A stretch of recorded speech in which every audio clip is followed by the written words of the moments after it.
Late have I loved you, so late in my life. After years in the darkness, I was touched by your light. After living so shallow and empty within, late have I loved you, O Lord.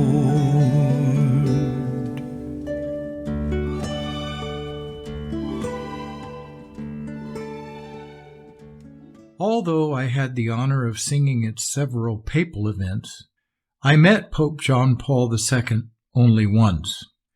With the approval of our bishop, we went to Rome to meet with church leaders concerning the proper formation of our new community in the church.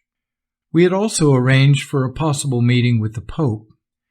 By the last couple of days, we had all but given up hope for a papal meeting.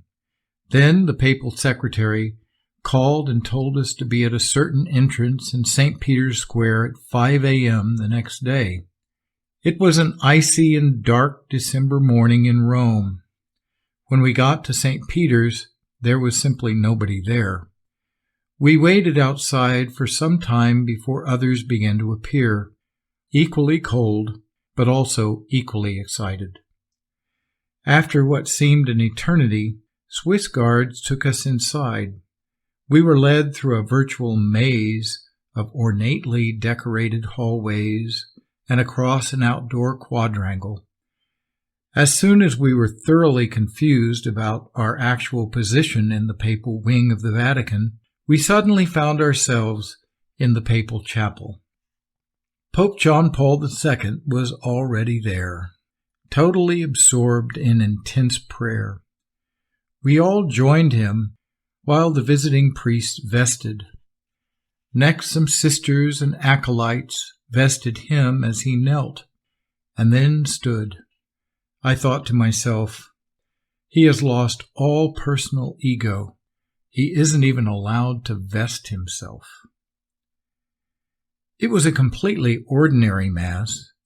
The singing was spirited, but just as out of tune as it is in most parish Masses.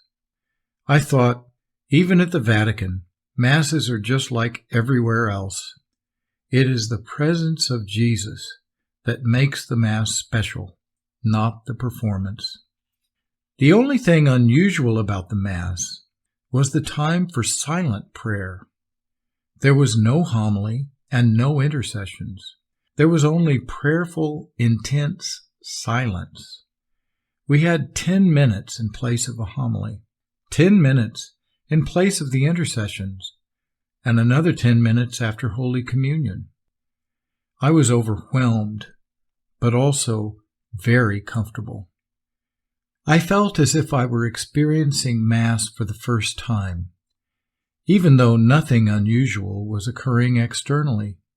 What made it special was purely interior and spiritual. Finally, it was time for communion. We filed out of our seats towards the Holy Father.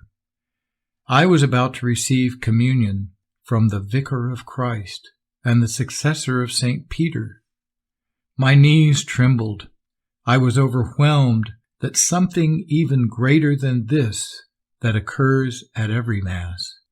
Jesus himself is present in the Eucharist, not merely his servant. After Mass, we were escorted into a large reception room to meet the Pope. He made his way around to meet some 50 people, finally reaching us. We shared briefly about our community, my ministry, and Mercy Corps. He simply said, quote, "God bless your new community," end quote. We left with the sense that Jesus had spoken directly to us that day. We knew that we were in the presence of a living saint in Pope John Paul II. He had a way of looking into your soul when he looked into your eyes.